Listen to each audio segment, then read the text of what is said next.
Oi, gente! Sejam bem-vindos ao meu canal. Se você é novo por aqui, eu costumo falar sobre casos criminais reais nas quartas. E nas sextas eu falo sobre mitos e lendas enquanto eu maquio ou outras histórias. Então, se você gosta desse tipo de conteúdo, não se esqueça de se inscrever e deixar seu like, que é muito importante para a divulgação do canal. E se você tem uma sugestão de casos criminais, mitos, lendas ou basicamente qualquer tipo de história, é só comentar aqui embaixo que eu anoto tudo e tento trazer o mais rápido possível. E sim, eu sei que eu não trago o Make Mitos e Lendas pra vocês desde o Halloween, mas é por uma boa causa. Não vou dar spoiler, mas tá muito perto, então daqui a pouco vocês já vão saber o que eu estou planejando. Algumas pessoas, na verdade, já sabem que vocês são muito detetives. E pra vocês que não sabem, não fazem a menor ideia, coloquem aqui embaixo suas apostas. E pra voltar com estilo, eu separei uma maquiagem de inspiração, porque eu sempre esqueço, mas, né, uma hora a gente evolui. E assim, é bem colorida, né, apesar de ter apenas duas cores, é um olho mais tchan. E por conta disso eu vou fazer primeiro os olhos e depois a pele, aquela coisa toda, pra não parecer que eu levei um belo de um soco na cara. E no final vocês vão ver o famoso expectativa versus realidade. Então, chega de blá blá e vamos para a história de hoje.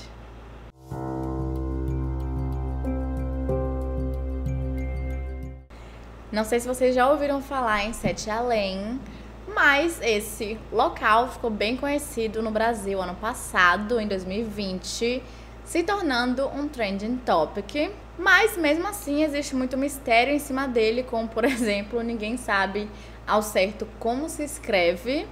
Existem três formas: Sete Além com C ou o número 7 além. E segundo, o que é esse local?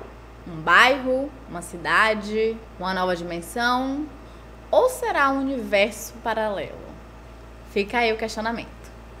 Além disso, ninguém sabe exatamente como ele é ou como se chega lá, e basicamente todas as informações que temos é com base em alguns relatos que encontramos na internet. E de acordo com alguns desses relatos, Sete Além seria basicamente igual à nossa realidade, porém de uma forma mais assustadora, dark, trevosa, em que as pessoas têm uma aparência mais suja e olhos completamente pretos. Bem agradável, só que não. Por sinal, quando eu fiz o vídeo das crianças de olhos pretos, algumas pessoas comentaram sobre Sete Além. Então, será que tem uma conexão? Será que as crianças de olhos pretos vieram de Sete Além? Outra pequena informação é que os moradores de Sete Além sabem sobre a nossa existência, porém, eles definitivamente não querem a nossa presença no mundo deles, mas eles estão entre nós, o que eu particularmente achei bem egoísta da parte deles, mas tudo bem. E tudo isso, esse conhecimento sobre Sete Além surgiu alguns anos atrás, lá na época do Orkut, lembram? Eu amava, saudades.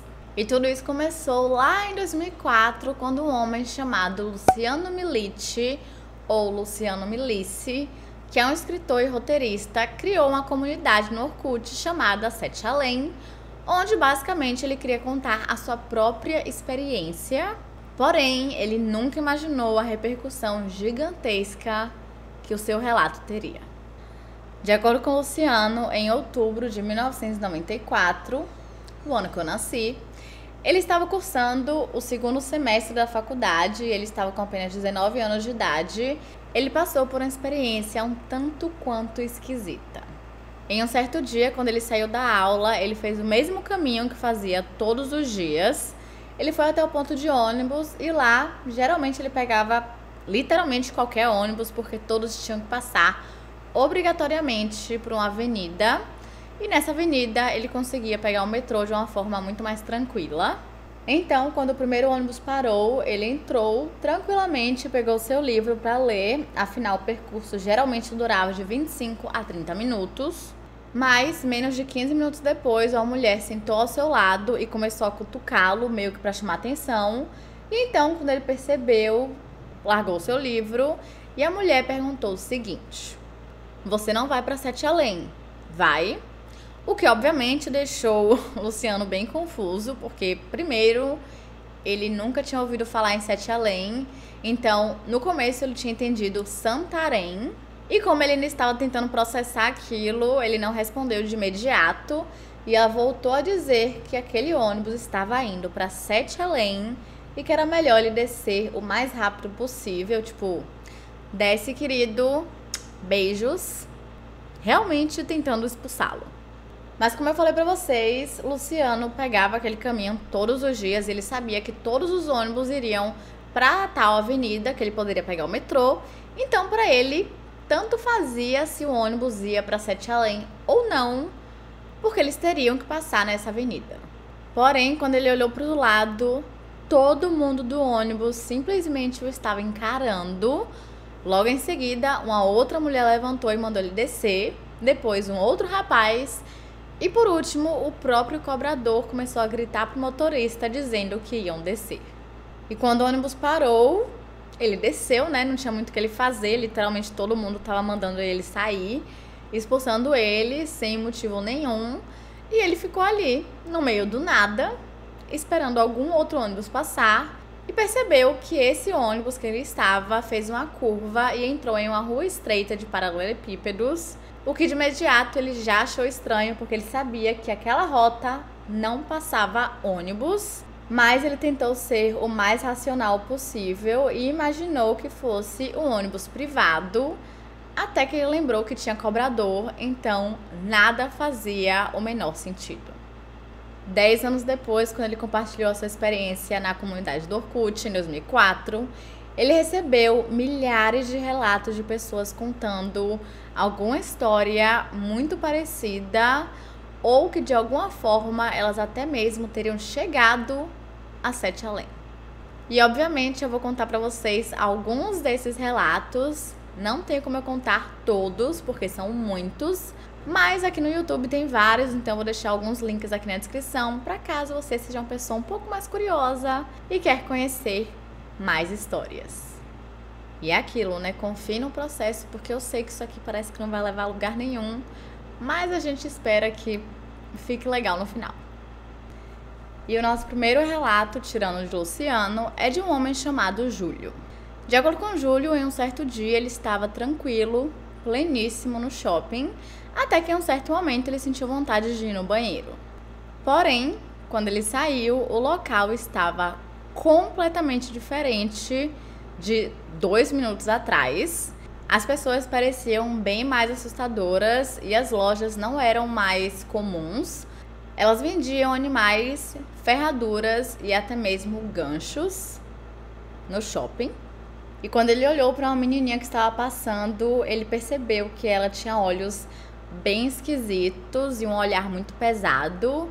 E com isso, ele começou a ficar bem irritado, ele não estava entendendo nada do que estava acontecendo e voltou pro banheiro. E lá, ele tentou fazer uma ligação pelo seu celular, mas o celular não funcionava. E quando ele saiu, o lugar estava normal, de novo, como se nada tivesse acontecido. O segundo relato é de uma mulher chamada Antônia, que aparentemente perdeu sua filha em Sete Além. Em um belo dia, Antônia estava em casa fazendo suas coisas de costume, quando de repente ela recebeu um telefonema de um homem dizendo que ela deveria buscar sua filha em uma escadaria em um condomínio específico, mas ela achou aquilo tudo muito estranho porque ela disse que sua filha estava em casa e que estava tudo bem, definitivamente não era ela, e perguntou que condomínio era esse, mas ele disse que não sabia.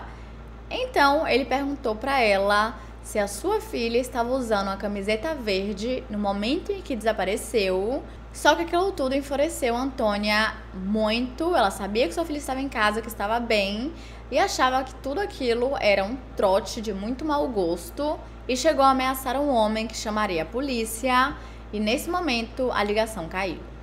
Acontece que no dia seguinte sua filha foi passear com o pai, bem tranquilo, aproveitar o dia, mas quando ela voltou ela estava extremamente assustada e adivinha, com uma camiseta verde. Ela contou para a mãe que tinha se perdido enquanto passeava perto de um prédio e como ela não fazia a menor ideia de onde estava, Ela começou a gritar e a chorar desesperadamente, até que um homem de olhos amarelos perguntou se ela precisava de ajuda e ele disse que eles estavam em Sete Além. Mas obviamente Antônia achou que sua filha estava doidinha da Silva e que tudo aquilo não fazia o menor sentido, mas sua filha jurou de pé junto que era tudo verdade e que até mesmo esse homem teria ligado para ela para dizer o que tinha acontecido e informar que sua filha estava perdida e que ela poderia encontrá-la em uma escadaria em um condomínio. E de acordo com a menina, ela estava desaparecida há 7 dias, sendo que pra gente seriam apenas algumas horas. Então, definitivamente assustador. O terceiro relato é de um homem chamado Marcos B. Acontece que, de acordo com ele, assim que ele se mudou para a casa onde ele mora hoje em dia, ele encontrou um tambor dentro de um closet, só que esse tambor era de madeira, uma madeira bem dura, e ele era coberto por couro, mas apesar de tudo isso, estranhamente ele era leve, só que pior que isso, Marcos acreditava que o couro, na verdade, era pele humana. E quando Marcos viu tudo aquilo, ele não tocou e nem jogou fora. Claramente um bom entendedor de filmes de terror. E mais tarde, no mesmo dia, ele deu uma festa, meio que uma festa de bem-vindos à sua nova casa. E nessa festa, um casal, que era seu vizinho, ficou bem interessado pelo tambor, já que ele tinha mencionado. E na verdade, eles ofereceram muito dinheiro para comprar o tambor esquisitão de pele humana. Marcos, que não é besta nem nada, aceitou. Afinal, ele não ia usar para nada e dinheiro é sempre bom. Porém, essa troca só seria feita no dia seguinte, já que eles estavam no meio de uma festa. Mas uma coisa ainda mais esquisita aconteceu. Quando a festa acabou e todo mundo foi embora, um jovem apareceu em sua porta, que por sinal era o filho do casal interessado pelo tambor esquisitão, e ele implorou que Marcos não vendesse nunca aquele tambor para os seus pais. E ainda acrescentou que aquele tambor era um instrumento ritualístico utilizado em uma seita de São Paulo que punia ou premiava algumas crianças. E é aqui que as coisas ficam ainda mais esquisitas, porque eu vou explicar para vocês como isso funcionava. As crianças que se comportavam bem, que eram as boazinhas, elas eram colocadas embaixo do tambor e o sacerdote batia 2 vezes. E reza a lenda que essa criança ficava desaparecida por 1 hora e quando aparecia do nada, pelo mato, estava super feliz, saltitante, alegre, falando com todo mundo, dizendo que tinha tido o melhor dia de sua vida e falando que tinha ido para um local muito feliz com crianças incríveis e brinquedos maravilhosos, incluindo estranhas máquinas flutuantes, e acrescentava que uma moça boazinha havia lhe ajudado a pegar o caminho de volta pela floresta. Já as crianças mais rebeldes eram colocadas embaixo do tambor e o sacerdote batia 4 vezes, e a experiência que elas tinham era 100% diferente do que as crianças boazinhas. Elas ficavam desaparecidas por 5 horas e quando voltavam muito assustadas e aterrorizadas com o que tinham acabado de passar. E só para vocês terem noção, seus corpos estavam completamente arranhados. Elas tinham sangramento no nariz e até mesmo falta de cabelo. Ou seja, era uma experiência um tanto quanto traumática. Quando elas finalmente conseguiam se acalmar e contar o que tinha acontecido, elas diziam que tinham ido para uma caverna ou um pântano com pessoas histéricas e desesperadas. Lá, elas eram açoitadas com varinhas finas e depois arrastadas para uma área de carvão, onde pessoas deformadas apareciam do chão e das paredes e começavam a arranhá-los. Mas não era só isso. Elas também eram forçadas a comerem baratas vermelhas e amarelas, que tinham várias perninhas que não paravam de se mexer, mesmo após terem sido engolidas. O trauma, meu Deus. O trauma. Até que finalmente um homem completamente sujo, com unhas podres e uma barba esquisitona, aparecia e empurrava a criança de volta pela floresta para que ela conseguisse voltar para sua realidade normal. E de acordo com essas crianças, o local que elas tinham ficado se chamava Sete Além. E elas tinham permanecido por lá por 4 dias, passando por tudo isso diversas vezes, até não aguentarem mais. Além disso, essas crianças falavam que esse lugar estava sempre escuro e que tinham outras crianças, mas que elas pareciam ter vindo de tempos diferentes. Quando esse homem terminou de contar toda essa história da seita para Marcos, ele implorou que ele destruísse o tambor, e isso porque, aparentemente, os seus pais e um outro vizinho tinham tentado reviver a seita alguns anos antes, tanto que testaram o tambor em seu próprio irmão. Acontece que esse homem, que na época também era uma criança, ele não acreditava nessa crença, ele achava que era tudo baboseira. E então, como uma forma de zombar dos pais e desse outro vizinho, ele bateu no tambor, não 2, não 4 vezes, mas 7. Em sua última batida, todas as luzes do lugar começaram a piscar e seu irmão, que estava debaixo do tambor, começou a gemer e simplesmente desapareceu para sempre. E aparentemente sua família foi acusada de sumir com o menino, mas como eles não tinham nenhuma evidência de que eles estavam envolvidos ou não, tudo isso não deu em nada. E de acordo com esse homem, tem informações aí na mídia que comprovem toda a história que ele está dizendo.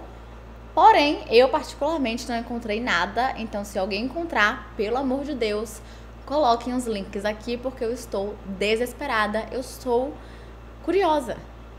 E eu não achei. Fofoca pela metade, mata a fofoqueira.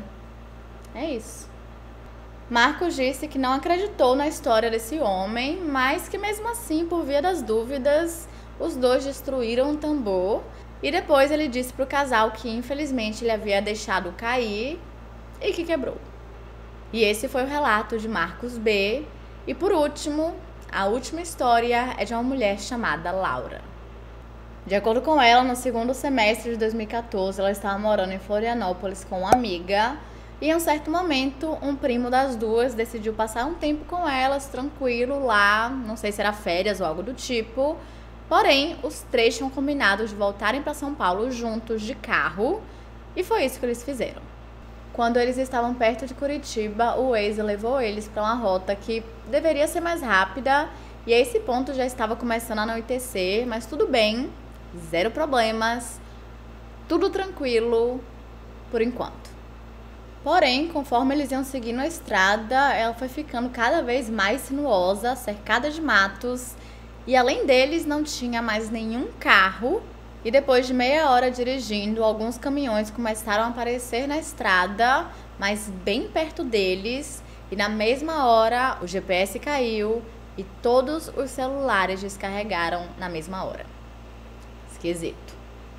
E para piorar tudo, o que deixou eles muito assustados e apavorados foi o fato de que o Waze estava dizendo que eles demorariam mais 8 horas até chegarem em Sorocaba. Um tempo depois, todos os caminhões sumiram e eles voltaram a ficarem sozinhos na estrada. E nesse momento, eles começaram a sentir um cheiro muito esquisito de queimado que parecia estar vindo do próprio carro deles. Então, os 3 encostaram em uma região que tinha menos mato, então seria mais tranquilo. E quando eles desceram do carro, eles perceberam que o céu estava absurdamente lindo, cheio de constelações, aquela coisa maravilhosa.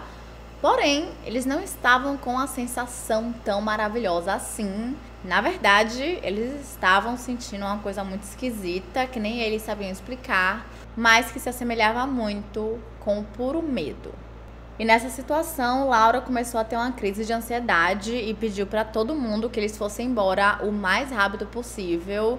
E foi isso que eles fizeram, eles entraram no carro e continuaram a seguir a estrada, que definitivamente não era uma situação muito mais agradável. E após voltarem para a estrada, alguns metros mais para frente, eles viram um carro carbonizado e do nada algumas pessoas apareceram caminhando sozinhas. Eram várias pessoas, mas cada uma estava separadamente em um ponto. E isso tudo durou por 5 horas até eles chegarem finalmente em uma pequena cidade.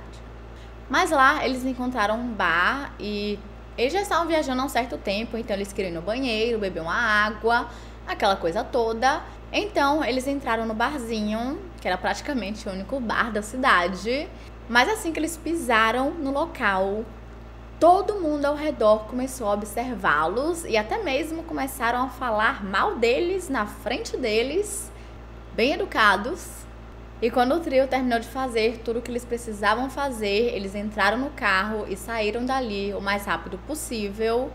E apenas 1 a 2 horas depois, eles finalmente, glória a Jesus Cristo, chegaram em Sorocaba. Mas uma coisa bem estranha que eles perceberam era que ainda eram 9 horas da noite, sendo que eles tinham certeza absoluta que já era madrugada há um bom tempo. E outra coisa bem esquisita era o fato de que todos os celulares misteriosamente voltaram a funcionar no momento em que eles entraram em Sorocaba. No dia seguinte, Laura, que é tão curiosa como a gente, decidiu dar uma pesquisada sobre essa estrada doidona e ela descobriu que ela se chama Estrada da Ribeira, que por sinal é a mais perigosa de São Paulo, exatamente por ser bem sinuosa e escura, onde já aconteceram vários acidentes e ela só é frequentada por caminhões. E fim dos relatos, e agora vamos para as teorias. De acordo com a teoria Harold Hawkins, por Stephen Hawking e James Hartle, eles acreditam que o famoso Big Bang não teria originado apenas o nosso universo, mas sim vários. E de acordo com eles, alguns desses universos seriam bem parecidos com o nosso, apenas com algumas diferenças pontuais, como por exemplo, em algum deles os dinossauros poderiam ainda existir, e em outros as pessoas poderiam ser muito semelhantes a gente, só que talvez um deles teria uma versão um pouco mais dark. Então, seria possível que Sete Além seria um desses universos paralelos bem assustadores e que existiria um portal em algum lugar do nosso planeta? Tudo é possível. Então, para finalizar esse vídeo, vamos para uma segunda teoria que eu vi no site Mundo Sombrio, que o link vai estar aqui na descrição. Se formos para um lado mais místico e lá para a numerologia, Sete Além significaria além do 7, e acontece que para os cristãos o número 7 basicamente representa a perfeição, tanto que Deus teria abençoado o 7º dia como um dia sagrado. E depois do 7 temos o 8, que representa enfrentamento pessoal e a luta, além de renovação e renascimento. E por fim, temos o 9, que representa o fim de um ciclo e o início de outro. Por sinal, eu aprendi isso lendo meu mapa numerológico. Logo, se de acordo com todos os relatos de Sete Além, ele é um local escuro, sombrio, com pessoas histéricas e desesperadas, não vamos esquecer dos olhos pretos e pesados. Seria Sete Além o purgatório? Fica aí a dúvida. Comentem aqui embaixo o que vocês acham. Vocês acham que Sete Além existe mesmo? Ou se é apenas invenção da cabeça humana? E se existir, ele é um universo paralelo, ou ele poderia sim ser o purgatório? Ou quem sabe vocês tenham suas próprias teorias e eu estou louca pra ler. E é isso, gente, esse foi o vídeo de hoje, eu espero que vocês tenham gostado.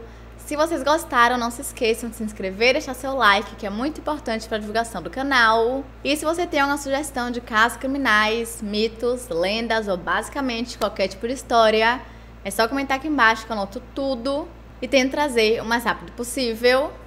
E é isso, até semana que vem.